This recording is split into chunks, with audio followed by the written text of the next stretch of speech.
دي طاسة كبد وقوانص فراخ معمولة بالطشة، بجد مش متخيلين طعمها حلو ازاي.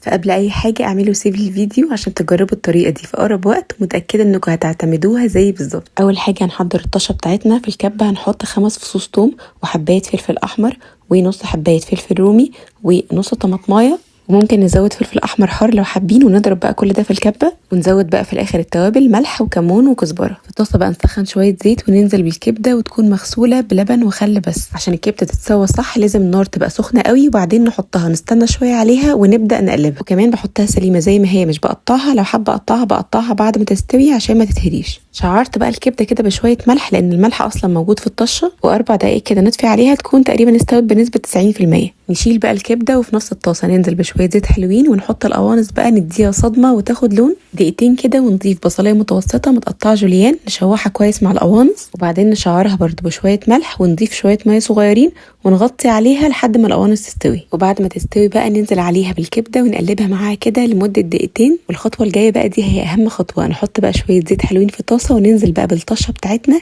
تعمل كده صوت حلو كده واحنا بننزلها. نقلبها كده شويه لمده دقيقتين. هننزل بقى بالطشه على الكبد والقوانص ونقلب بقى كل حاجه مع بعض كده، ونسيب كل ده يغلي لمده 3 دقايق عشان الصوص يتقل وكل حاجه تمتزج مع بعضها كويس قوي. ومش هكلمكم بقى عن طعمها لان بجد محتاجين تجربوها بنفسكم.